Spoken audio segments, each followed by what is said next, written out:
보실 기록된 하나님의 말씀은 창세기 24장입니다. 창세기 24장 1절에서 4절까지 보시겠습니다. 구약성서 30페이지에 있습니다. 창세기 24장 1절에서 4절까지입니다. 구약성서 30페이지에 있습니다.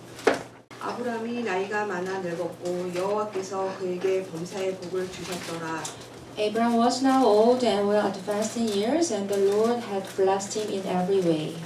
아브라함이 자기 집 모든 소유를 맡은 늙은 종에게 이르되 청하건대 내 허벅지 밑에 내 손을 넣어라. He said to the chief servant in his household, the one in charge of all that he had, put your hand under my thigh. 내가 너에게 하늘의 하나님 땅의 하나님이신 여호와를 가리켜 맹세하게 하노니 너는 내가 거주하는 이 지방 가나안 족속의 딸 중에서 내 아들을 위하여 아내를 택하지 말고 I want you to swear by the Lord, the God of heaven and the God of earth, that you would not get a wife for my son from the daughters of the Canaanites, among whom I'm living. 내 고향 내 족속에게로 가서 내 아들 이삭을 위하여 아내를 택하라. But we go to my country and my own relatives and get a wife for my son Isaac. 하나님 말씀입니다. 아멘.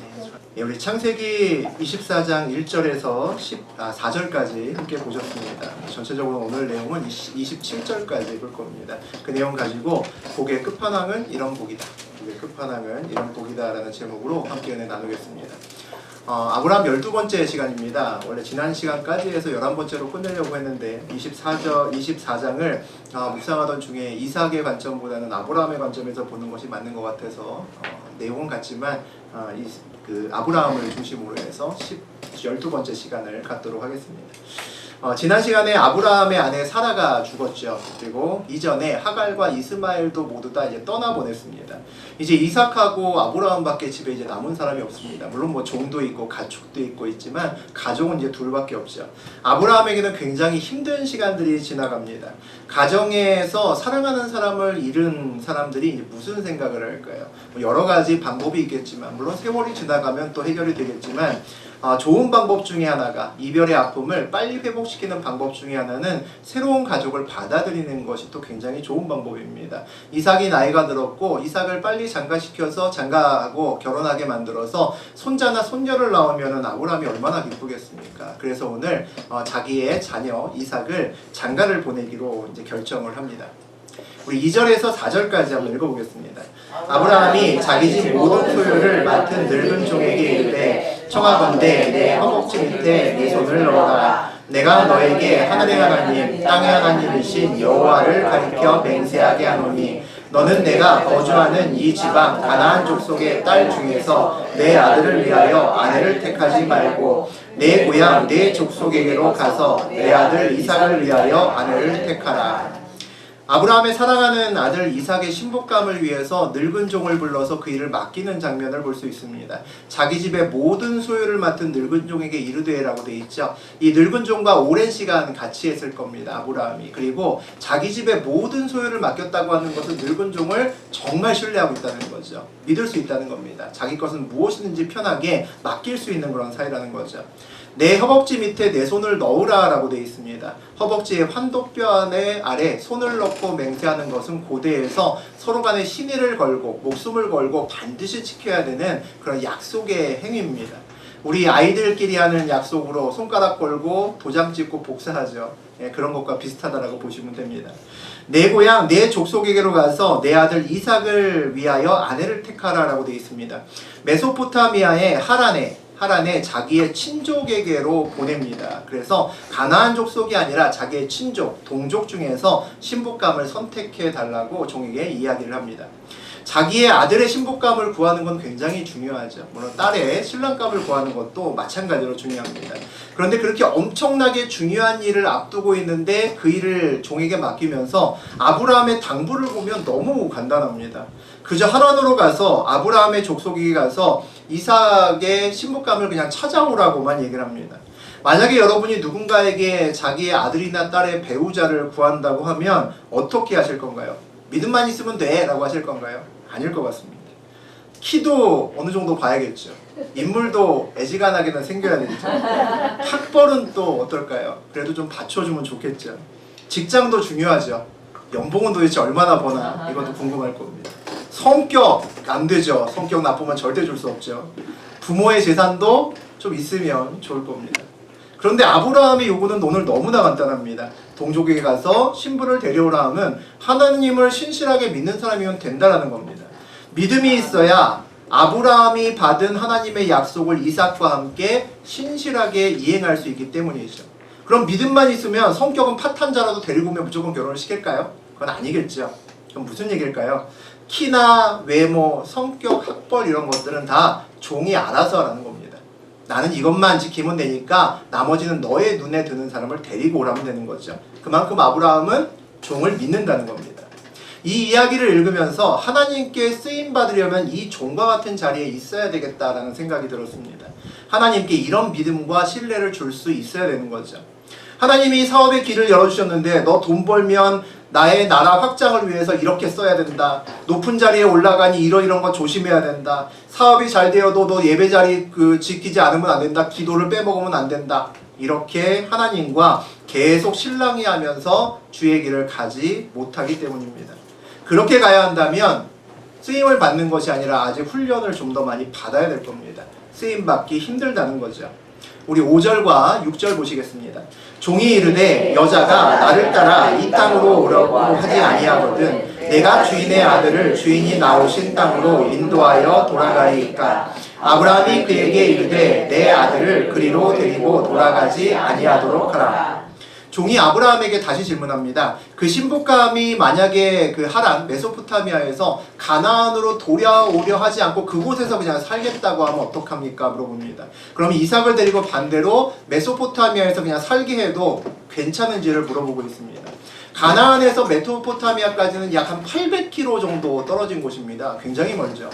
고향을 떠난다는 것은 누구에게나 힘든 일이지만 특히 이 고대에는 더더욱더 그렇습니다. 그리고 고향을 떠나는 길이 얼마나 고생스러운 길인지는 누구보다 아브라함이 잘 알고 있습니다.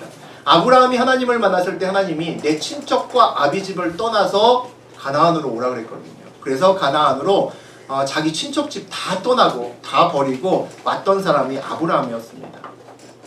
결혼을 위해서 고향 땅을 떠난다면 그 신부는 이제 가족하고도 다시 만나지 못할 수도 있고 자기가 여태까지 자랐던 모든 환경과 전혀 다른 환경에서 살아가야 되는 거죠. 그러니까 싫을 겁니다. 그러니까 자기 그냥 있는 곳에 살았으면 좋겠다라고 우길 수도 있다는 거죠. 오늘 이 가정에 굉장히 중요한 문제가 하나 생겼죠. 아들 이삭의 결혼 문제입니다.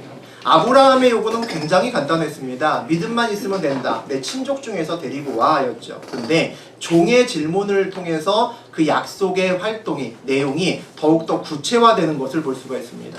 결혼한 마음은 있는데 결혼하고 싶은 마음이 있는데 그곳에서 살려고 하면 어떡합니까? 라고 물었죠. 아주 중요하고 타당한 질문입니다. 늙은 종이 아브라함의 문제를 자기 문제처럼 고민하지 않으면 절대 이런 질문을 할 수 없다는 거죠. 여러분이 회사에서 사람을 뽑을 때나 여러분의 가게나 직장에서 여러분이 면접관을 통해서 사람을 채용할 때 회사의 문제를 자기 문제처럼 고민하고 질문할 수 있는 사람을 찾으셔야 됩니다. 오늘 이 종처럼 아브라함에게 물을 수 있는 이런 사람을 찾으셔야 되죠. 그래야지 여러분의 직장의 부서가 잘 되고 여러분의 회사가 잘 됩니다. 메소포타미아로 일단 떠나면 지금처럼 핸드폰으로 전화할 수 없습니다. 일단 떠나면 물을 수가 없는 거죠. 그러니까 꼼꼼하게 체크할 것들을 다 체크하고 넘어가야 됩니다. 그러면 주인의 마음에서 질문할 수 있어야 잘못된 일을 벌이지 않을 수가 있는 거죠. 우리의 기도가 늙은 종의 질문과 항상 같아야 된다는 겁니다. 우리의 사명과 사역을 보다 구체화시킬 수 있는 그런 질문을 담는 그런 기도를 저하고 여러분이 하나님께 올리셔야 된다는 거죠. 우리가 늙은 종이라면 어느 날 주인이 불러서 신부감을 찾으려고 여기서부터 800km나 떨어진 지금처럼 뭐 차나 기차가 있는 것도 아닌데 800km 걸어가야 됩니다. 또는 나귀를 타고 가겠죠. 그 800km나 떨어진 메소포타미아까지 가라고 하면 순순히 갈까요? 여러분 내하고 가시겠습니까? 저 같으면 안 간다고 그럴 것 같습니다. 그냥 안 간다고 혼나니까 아유 주인님 저도 나이가 몇인데 왕복 1600km를 제가 어떻게 갑니까? 다른 젊은 종을 보내면 안 될까요? 이런 생각 들 것 같습니다. 이러한 중요한 일은 주인님이 직접 하셔야 되지 않을까요? 이렇게 얘기할 수도 있을 것 같습니다. 또 중요한 것을 물을 것 같습니다.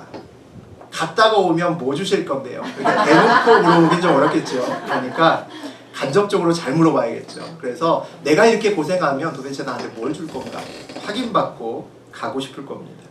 늙은 종의 질문은 제가 지금 던졌던 이런 질문하고는 굉장히 많이 다릅니다. 우리의 질문은 모두 제가 조금 아까 했던 여러분이 웃었던 그 질문은 모두 내 일이 아니라 남의 일을 하는 사람의 마음에서 질문한 겁니다. 하나님께 그런 종류의 질문을 하는 사람은 하나님의 일을 남의 일이라고 생각합니다. 그래서 말로는 하나님의 일을 한다고 하면서도 늘 내 일하기에 바쁩니다. 하나님은 하나님의 일을 돕는 사람이 아니라 하나님의 일을 내 일로 하는 사람을 찾으시고 그를 선택을 하십니다. 그를 사용하시죠. 오늘 늙은 종과 같은 질문을 하나님께 드리면서 기도하는 사람이 이 중에 있다면 하나님께서 그를 주목하실 거라고 저는 생각합니다. 그 질문 속에 하나님의 나라의 확장을 원하는 간절한 하나님과 같은 마음이 동일하게 느껴지기 때문입니다. 여러분의 맡겨진 하나님의 일이 여러분의 일이 되시기를 축복드립니다. 우리 7절에서 8절 함께 보겠습니다. 하늘의 하나님 여호와께서 나를 내 아버지의 집과 내 고향 땅에서 떠나게 하시고 내게 말씀하시며 내게 맹세하여 이르시기를 이 땅을 내 씨에게 주리라 하셨으니 그가 그 사자를 너보다 앞서 보내실지라 내가 거기서 내 아들을 위하여 아내를 택할지니라. 만일 여자가 너를 따라오려고 하지 아니하면 나의 이 맹세가 너와 상관이 없나니 오직 내 아들을 데리고 그리로 가지 말지니라. 아브라함이 얘기합니다. 하늘의 하나님 여호와께서 나를 내 아버지의 집과 내 고향 땅에서 떠나게 하시고 아브라함의 인생의 시작, 본격적인 믿음의 여정의 시작은 전적으로 하나님에 의해서 시작되었다고 고백을 하고 있습니다. 그리고 또 뭐라고 얘기를 하냐면 내게 말씀하시며 내게 맹세하여 이르시기를 이 땅을 내 씨에게 주리라 하셨으니 라고 되어 있습니다. 그동안 아브라함은 이 사실을 믿지 못했습니다. 오랜 시간 동안 믿지 못해서 앞에서는 아멘하고 뒤에서는 다른 얘기했던 그런 아브라함이었습니다. 근데 자기가 믿지 못했던 약속을 이제 종에게 선포합니다. 이제는 확실하게 믿는다는 거죠. 그 내용을 보니까 말씀하시고 맹세하시고 이르셨다라고 되어 있습니다. 3번의 강조죠. 하나님이 자기에게 하신 약속을 반드시 이루실 것을 이제는 확실히 믿는다는 겁니다. 그가 그의 사자를 너보다 앞서 보내실지라라고 되어 있습니다. 아브라함은 오늘 종을 보냅니다. 그의 일을 위해서. 하지만 하나님도 그의 사자를 함께 보내신다는 거죠. 그 사자가 아브라함의 종보다 그곳에 먼저 가 있을 거라는 겁니다. 하나님의 약속은 하나님이 이루신다라고 아브라함은 이제 확실하게 믿는 그런 믿음이 되었습니다. 아브라함이 이제 해야 할 전부는 그 약속을 믿고 행동만 하면 된다는 것을 잘 알고 있다는 거죠. 방향을 맞추어서 발걸음만 걸으면 된다는 것을 알고 있습니다. 그 이후의 발걸음은 하나님께서 인도하신다는 거죠. 만일 여자가 너를 따라오려고 하지 아니하면 나의 이 맹세가 너와 상관이 없나니 오직 내 아들을 데리고 그리로 가지 말지니라. 신부감이 가나안에 오지 않겠다고 하게 되면 그 신부감 안 데리고 와도 된다는 겁니다. 환도뼈 아래 놓고 너하고 나하고 한 이 맹세가 무효가 되니까 그냥 신경 쓰지 말고 그냥 오라는 거죠. 아브라함의 확실한 우선순위를 볼 수가 있습니다. 이삭을 결혼시킨다는 중대한 문제가 있고 또 하나는 가나안 땅을 지켜야 하는 또 중요한 문제가 있습니다. 두 가지가 충돌하면 가나안 땅을 지키는 것이 우선이라는 거죠. 하나님의 약속이 모든 것의 우선이라는 겁니다. 그 약속에 문제가 생기면 다 필요 없으니까 빈손으로 돌아와도 된다라고 오늘 종에게 이야기합니다. 저하고 여러분에게 이런 마음이 있으셔야 됩니다. 하나님의 말씀과 명령이 여러분의 삶에서 항상 우선이 되어야 되는 거죠. 위배되면, 충돌하면 안 하면 됩니다. 그 앞에 이익이 있어도 안 가지면 됩니다. 하나님의 사자가 먼저 앞서가는 인생길을 걷는 사람은 그 사자를 눈앞에 보기 때문에 담대하게 생각하고 행동할 수 있기 때문입니다. 10절에 보시면 그런 내용이 나옵니다. 이제 그 종이, 늙은 종이 낙타 10마리를 데리고 떠납니다. 그러면서 주인의 모든 좋은 것들을 함께 실어서 떠납니다. 그래서 메소포타미아로 가죠. 낙타 10필에다가 바리바리 싸들고 갑니다. 그만큼 이 일은 중요한 일이고 아들 이삭에게 정말 좋은 배필감을 맞아야겠다, 선택해야겠다는 사명감을 가지고 이제 늙은 종이 떠났죠. 한참을 걸었을 겁니다. 800km니까 어마어마하게 한참 걸었겠죠. 그리고 나서 드디어 메소포타미아에 도착을 합니다. 12절 함께 읽어보겠습니다.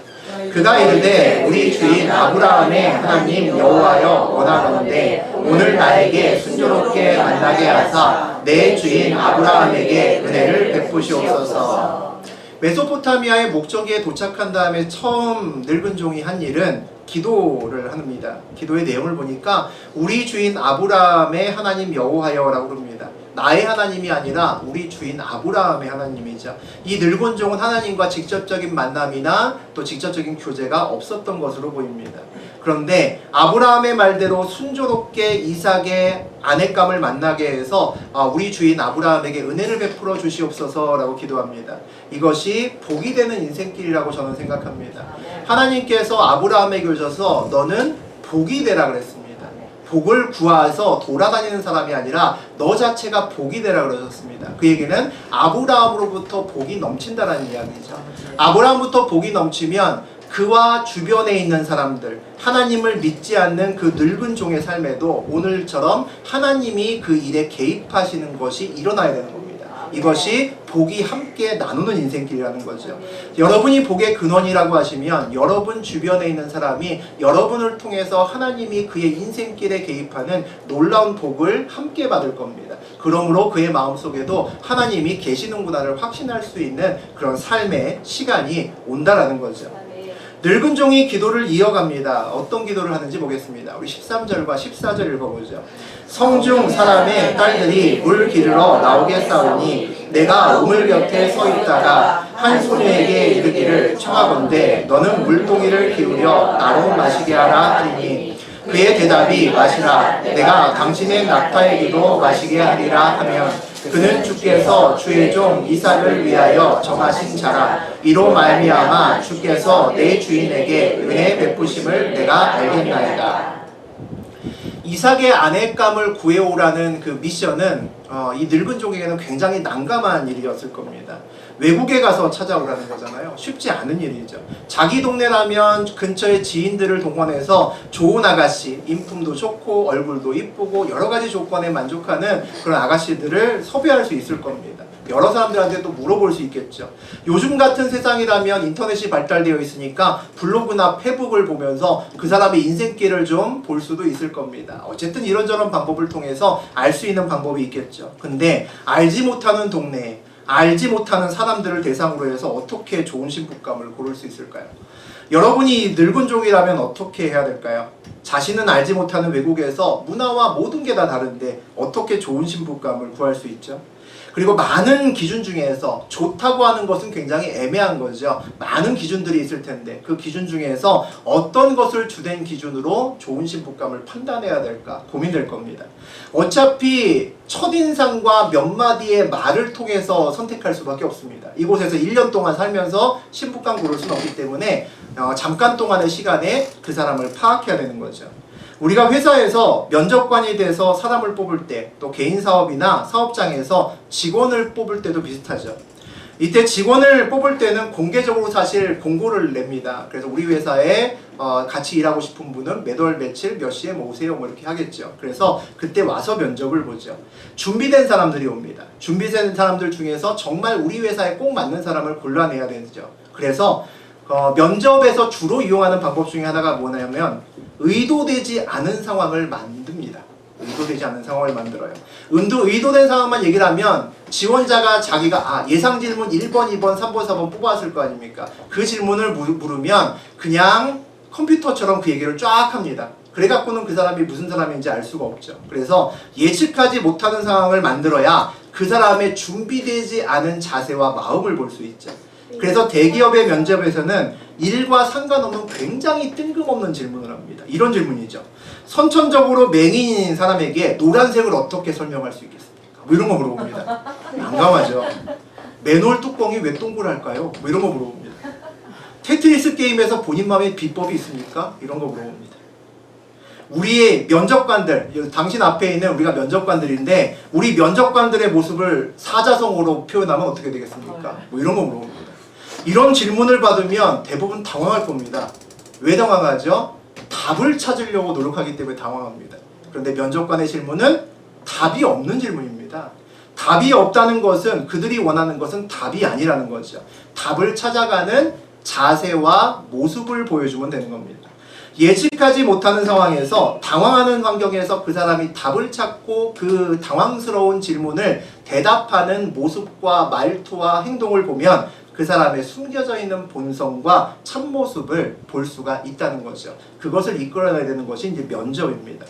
오늘 늙은 종은 메소포타미아에 도착해서 일을 시작하기 전에 기도를 합니다. 그 기도 중에 종의 마음에 한 가지 기준이 생겼습니다. 자비롭고 너그러운 마음을 가진 여인을 선택해야겠다라는 마음이 생겼습니다. 그래서 그 마음을, 그 기준을 합당한 여성을 선택하기 위해서 늙은 종은 오늘 낙타를 이용합니다. 자기에게 물을 달라고 할 때 자기뿐만이 아니라 낙타까지 물을 먹이는 여자가 있다면 그 여자가 너그러운 여자라는 거죠. 종의 기도는 한마디로 하면 하나님께서 이 선택의 과정에 직접 개입해 달라고 기도하는 겁니다. 선택의 과정과 수고는 늙은 종이 할 수 있지만 하나님의 뜻대로 올바른 선택이 이루어지도록 도와달라고 오늘 기도하고 있습니다.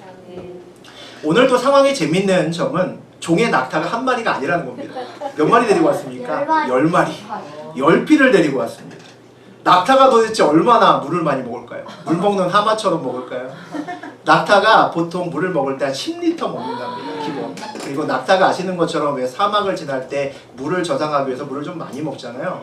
목이 마를 때 물을 먹으면 30에서 40리터 정도 먹는답니다. 그러면 한 마리 먹이기 위해서 우리 기준으로 양동이 하나는 와서 먹여야 배를 채울 수 있겠죠. 그러니까 10마리의 그 낙타에 물을 먹이려면 적어도 대여섯 번은 왔다 갔다 우물까지 왔다 갔다 해야 될 겁니다. 또 11절에 보니까 지금은 저녁때라라고 되어 있습니다. 저녁때 여인들이 뭐합니까? 밥하잖아요. 물을 길어 올 이유는 저녁 밥을 하기 위해서 물을 길러 온 겁니다. 지금 식구들이 기다리고 있죠. 빨리 물 길어서 가서 집에서 여러 가지 일을 할 때 도와줘야 됩니다. 바쁜 상황인 거죠. 이렇게 바쁜 상황에도 목마른 나그네를 위해서 수고한다면 그는 분명히 좋은 여자일 겁니다. 관대한 여자이겠죠. 이 기준을 만족시키는 그런 여자가 될 수 있을 겁니다. 이것도 종에게 주신 하나님의 지혜가 아닐까라는 생각이 들었습니다. 우리는 기도 가운데 하나님께 무엇을 묻고 있는지 저하고 여러분 모두 다 고민하셔야 됩니다. 방법이 아니라, 우리의 기도가 방법이 아니라 좀 더 본질적인 문제를 질문을 해야 된다는 거죠. 그 중에 하나가 기준입니다. 바른 기준에 대해서 여러분은 질문하셔야 됩니다. 이 일과 저 일 중에서 무엇을 해야 성공할까요? 뭐를 선택해야 돈을 좀 많이 벌 수 있을까요? 그런 질문보다 하나님, 제가 해야 될 일과 그렇지 않은 일의 기준이 무엇입니까를 먼저 질문할 수 있어야 됩니다. 잘 생각해 보시면 두 개의 질문에 큰 차이가 있습니다. 어느 것이 성공하겠습니까? 라고 묻는 것은 주인의 자세에서 묻는 겁니다. 기준이 무엇입니까? 라고 묻는 것은 종의 자세에서 질문하는 겁니다. 우리의 많은 기도와 응답은 방법으로 오는 것이 아니라 기준으로 옵니다. 우리가 종이고 하나님이 주인이시기 때문이죠. 방법은 언제나 하나님의 소관입니다. 그래서 응답을 해주실 때도 있지만 응답을 잘 받지 못할 때가 더 많은 거죠. 어떻게 라고 하는 또는 왜 라고 하는 질문에 대해서는 하나님이 보통 답을 잘 안 하십니다. 응답받는 기준을 가지고 하나님께 기도로 응답을 받아서 기준을 받으셨다면 이 세상에서 그 기준을 선택하고 사는 것은 우리의 몫입니다. 우리가 할 일은 그 기준대로 결단하고 첫 발걸음을 떼서 옮기는 겁니다. 그 이후의 발걸음을 주님께 맡기고 말이죠. 그가 그 사자를 너보다 앞서 보내실지라, 아까 아브라함이 한 말이죠. 이것이 아브라함의 믿음입니다. 우리 인생에서 이 믿음이 있음을 여러분의 입술로 고백할 수 있으셔야 됩니다. 그래야 방법이 아니라 기준을 물을 수 있고, 그리고 여러분이 받은 응답대로 발걸음을 뗄 수 있기 때문이죠. 그래서 비로소 하나님의 백성이 될 수 있기 때문입니다. 우리 15절과 16절 보겠습니다. 말을 마치기도 전에 리브가가 물동이를 어깨에 메고 나오니 그는 아브라함의 동생 나홀의 아내 밀가의 아들 부두엘의 소생이라. 그 소녀는 보기에 심히 아리따고 지금까지 남자가 가까이 아지한 처녀더라. 그가 우물로 내려가서 물을 그 물동이에 채워가지고 올라오는지라. 기도를 거의 마치자마자 한 여인, 리브가라고 돼 있죠. 한 여인이 물동이를 어깨에 메고 옵니다. 빠른 응답은 하나님께서 기다리셨다는 말도 되겠죠. 심히 아리답고 지금까지 남자가 가까이지 아니한 처녀더라라고 되어 있습니다. 아브라함은 믿음만을 구했습니다. 나머지 건 종에게 맡겼죠. 실제로는 하나님께 맡긴 겁니다. 그런데 심히 아름답고 순결하기까지 한 처녀를 이미 예비하고 계셨다는 겁니다. 기도한 것 이상의 합당한 것을 주님께서 이미 예비해 놓으셨다는 믿음이 필요하다는 거죠. 이것이 가능한 것은 하나님께서 그의 사자를 먼저 보내셨기 때문입니다. 사자가 와서 먼저 종보다 먼저 와서 먼저 여자들을 검색해서 이삭의 아내를 누구를 삼을까 미리 점지해 놨다는 거죠. 사자가 먼저 일을 했다는 겁니다. 그 사자가 우리 앞에서 일하는 것이 보일 때 우리의 인생의 길은 온전한 신뢰의 길이 될 수가 있다는 겁니다. 우리 17절 함께 보겠습니다.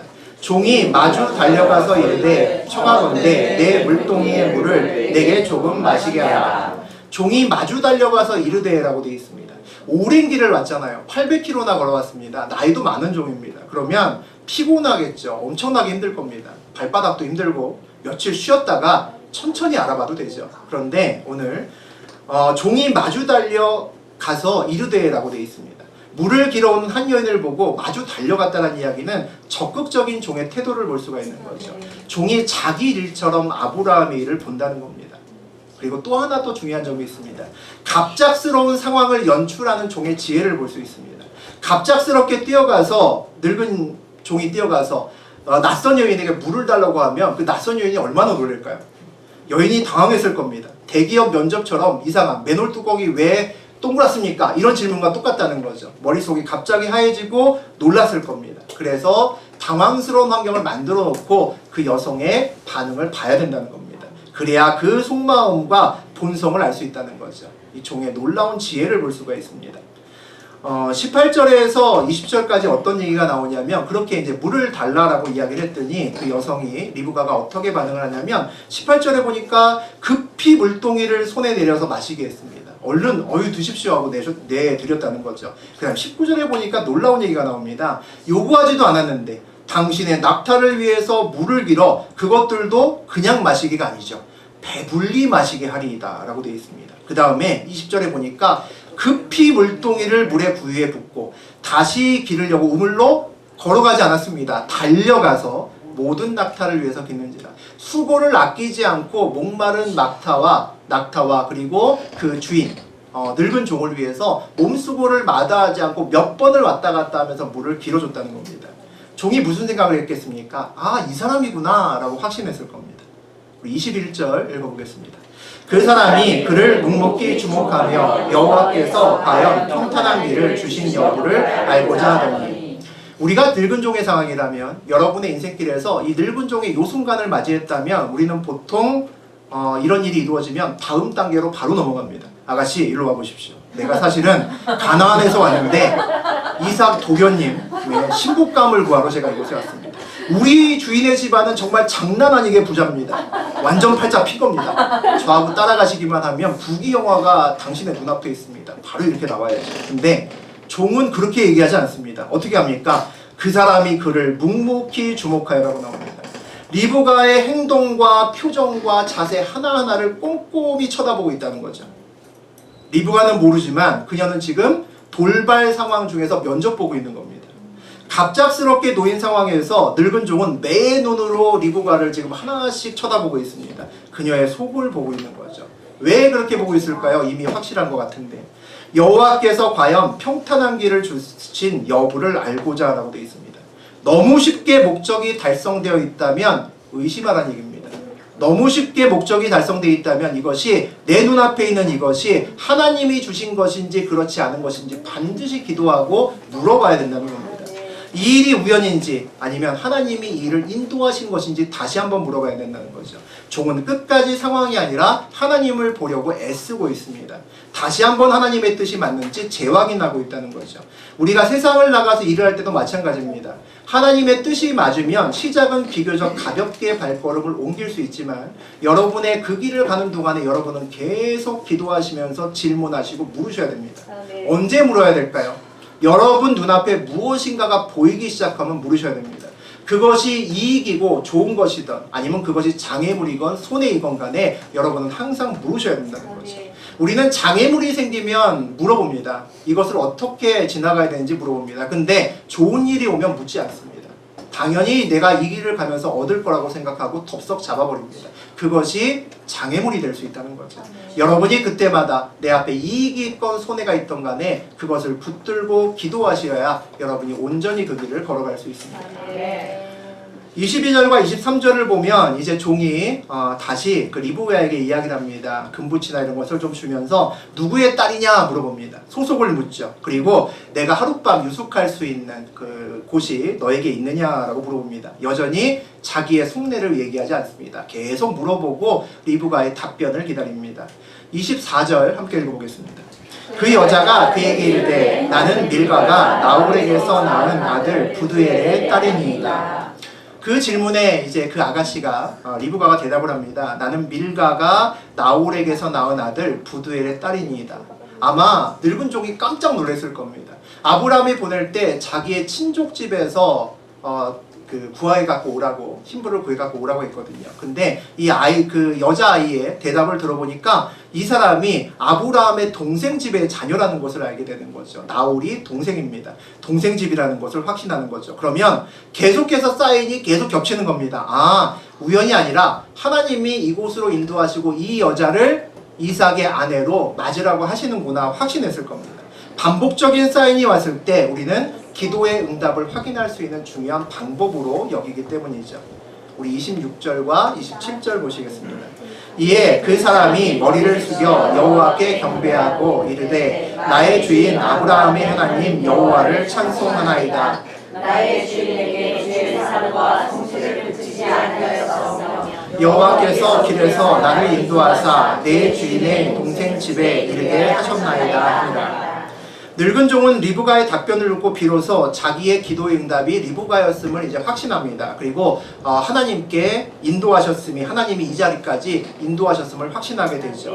그 다음에 그가 한 것은 기도하는 겁니다. 여호와께서 길에서 나를 인도하사 내 주인의 동생 집에 이르게 하셨나이다 하니라. 감사 기도를 시작한다는 거죠. 그리고 하나님이 하신 일임을 확신하고 마지막에 이 모든 일이 하나님이 인도하셨습니다 라고 하나님께 감사를 올려드립니다. 오늘 늙은 종의 이 순종 이야기는 우리에게 많은 생각을 하게 하는 이야기인 것 같습니다. 내 삶의 이야기가 하나님을 그냥 돕는 것이 아니라 하나님의 일이 나의 일이 되어야 된다는 거죠. 우리의 기도 가운데 보다 본질적인 질문을 할 수 있어야 됩니다. 내가 주인 되는 삶의 질문이 아니라 내가 종 되는 삶의 질문을 주님께 할 수 있을 때 여러분의 길이 열린다는 거죠. 상황이 아니라 하나님께 집중하고 여러분이 앞에 좋은 일이 있던 나쁜 일이 있던 그 일이 있을 때마다 주께 물어야 된다는 겁니다. 무엇보다 이 늙은 종처럼 하나님이 신뢰할 수 있는 사람이 되어야 된다는 거죠. 그래야 온전히 저하고 여러분이 쓰임받을 수 있을 겁니다. 많은 사람이 하나님 나라에 초대를 받습니다. 그런데 다 쓰임받는 것이 아니기 때문에 그렇습니다. 하나님께서는 많은 사람들을 그분의 나라에 초대하십니다. 그런데 그 중에 일부만이 하나님 나라에 들어오고 또 그 중에 일부만이 하나님께 온전히 쓰임을 받습니다. 우리가 이곳에 있고 예배드리고 주님을 알아가는 이유는 그냥 하나님 나라에 들어가기 위해서뿐만이 아닙니다. 그것도 물론 중요하지만 그 이후에 하나님 나라의 확장에 쓰임에 하나님께서 우리를 사용할 수 있는 그릇이 되어야 된다는 거죠. 그래야 나의 인생이 풍성해지고 살맛이 나기 때문입니다.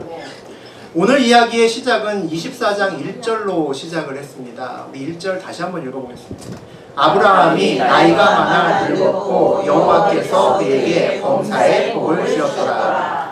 범사의 복을 주셨더라는 얘기는 아브라함이 하는 일마다 잘 됐다는 얘기입니다. 아브라함이 손을 대는 것마다 대박이 터졌다는 이야기입니다. 그 이야기를 하고 있죠. 근데 그 앞에 1절의 앞에 말은 뒤쪽과 상반됩니다. 아브라함이 나이가 많아 늙었고 아브라함은 이미 나이가 아주 많습니다. 이미 나이가 많아서 갈 날이 얼마 남지 않은 거죠. 하나님께 갈 날이 멀지 않았습니다. 그래서 젊었으면 아마 이삭의 아내를 구하기 위해서 스스로 갔을 겁니다. 그런데 800km까지는 아무리 생각해도 갈 수가 없기 때문에 늙은 종을 불러서 그 일을 맡겼다는 것을 볼 수가 있죠. 그럼에도 불구하고 모든 일에 있어서 복을 주셨다라고 기록합니다. 그런데 지난 시간 우리가 아브라함의 아내 사라가 죽은 것을 보았습니다. 사실 사라는 우리 기준으로 보면 굉장히 오래 살다가 죽은 것 같지만 당시 비슷할 때 성경의 인물들과 비춰보게 되면 그렇게 장수한 것은 아닙니다. 물론 단명한 것은 아니지만 장수했다고 보기는 어려울 만큼 살다가 갔습니다. 복을 받아도 아내는 생각보다 일찍 죽을 수 있다는 얘기일까요? 그런 건 아니겠죠. 그럼에도 범사에 복을 주셨다고 하는 것은 무슨 의미일까요? 하나님과 함께 인생을 걸어본 분들은 아실 겁니다. 약속과 지금 나의 자리 사이에는, 하나님의 약속과 내가 앉아있는 이 현실 사이에는 항상 커다란 간격이 있습니다. 그런데 정말 중요한 것은 그 간격을 하나님은 쉬지 않고 끊임없이 메워가신다는 겁니다. 자격도 없고 준비도 되어 있지 않은 아브라함에게 하나님이 오셔서 너의 자손을 큰 민족으로 만들고 이 가나안 땅을 너의 자손들에게 줄 것이다라는 엄청난 약속을 하셨습니다. 그리고는 하나님의 때에 정말 이삭을 주셨고 가나안의 작은 매장지를 아브라함 땅으로 지난주에 아브라함에게 선물하셨습니다. 허락하셨죠. 그리고 오늘도 현실과 하나님의 약속 사이의 간격을 또다시 메웁니다. 늙은 종의 아름다운 순종을 통해서 아들 이삭의 신부감을 순조롭게 만나게 하시죠. 아직도 아브라함의 약속은 멀리 있습니다. 그런데 아브라함은 범사의 복을 받았고 하는 일마다 스스로의 일이 복된 것을 스스로 믿고 있습니다. 어떻게 그것을 믿을까요? 이제 아브라함의 눈에는 보이기 시작하는 겁니다. 그가 걷는 길에서 하나님께서 언제나 자기보다 먼저 하나님의 사자를 보내고 있다는 것을 볼 수 있고 믿을 수 있기 때문입니다. 범사의 복을 받는다는 것은 저는 이것이라고 생각합니다. 내 앞에서 하나님이 먼저 보낸 주의 사자가 내 눈앞에 보이는 것이 범사의 복을 받는 겁니다. 이것이 아브라함이 누리는 진정한 복이라고 생각합니다. 이것이 복 중의 복이고 오늘 설교의 제목처럼 복의 끝판왕이라고 저는 생각합니다.